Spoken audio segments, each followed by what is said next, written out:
Welcome to Casual Mania, and Sergei Pavlovich, he's done it again. This absolute unit of a human being, if he even is human, adds another victim to his resume of first round knockouts, and that is Curtis Blaydes. This guy, he's a tank. He's had 7 fights in the UFC, none of them have left the first round, and he lost his only loss. It's literally to Alistair Overeem in his debut. That is an incredible fighter to be able to take on in your debut, and I mean, he didn't last very long there, but he's just been on a tear since making a name for himself. And I really took notice of him with his win over Derek Lewis. Some people thought early stoppage, but I mean, the guy face planted, the ref stopped it, and whenever Derek Lewis gets dropped, he's not too far away from quitting. So if we're being honest here, that's kind of what happened. And then just blitzed through Taito Ivasa again in quick fashion after that. People had excuses a bit again after that. It was like, oh, maybe Tuivasa, he took so much damage from Garn, and maybe he just wasn't ready to take on another fight so soon. But Pavlovich, he's just shutting all that shit down. Taito Ivasa, Derek Lewis, those guys are just stand-up fighters. They don't have too much of a well-rounded game. So that really was the question going in. Was Blaydes going to be able to take him down and implement his grappling against him? Or was Pavlovich just going to knock him out in the first round, just like fighters like Ngannou have done? And yeah, that's just what he did. Blaydes tried to stand and bang with him. He kind of went to grapple briefly, but Pavlovich, those concrete hands were just keeping him at bay with a jab, and they were just so damaging, and it just broke Blaydes down, and so quickly as well. And yeah, another win to his list. John Jones next for him, 100%. I reckon John, he still gets that Stipe fight done. I'd say that's probably Stipe's last fight for sure. And I fully see John winning that, and he's talked about that maybe being his retirement fight too.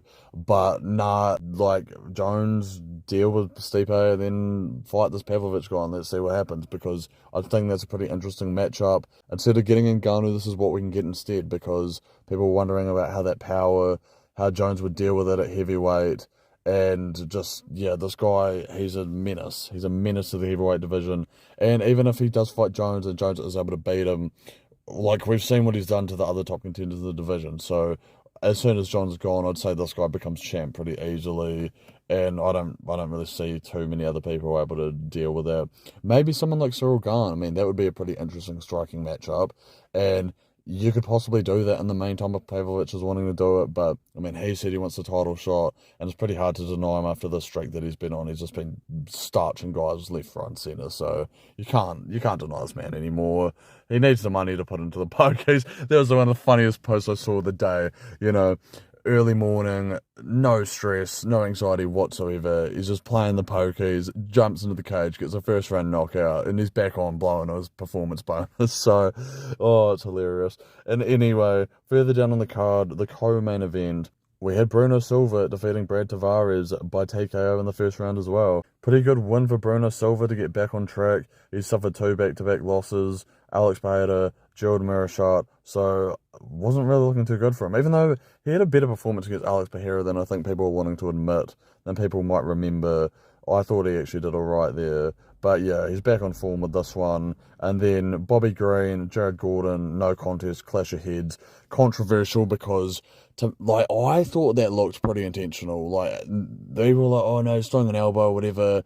It way more looks like he's trying to throw a headbutt than anything else. I don't know why he would do that for any reason, but it did really look like that. So a no contest, they're talking about running it back. Just who even cares, really? I don't care at all. Just do whatever you want, really. And apart from that on the card, there was a few other good performances, but that's where the juice was. So the main story is just Pavlovich cementing himself as a number 1 contender. He just has to get that next title shot for sure now, and it's a hype matchup.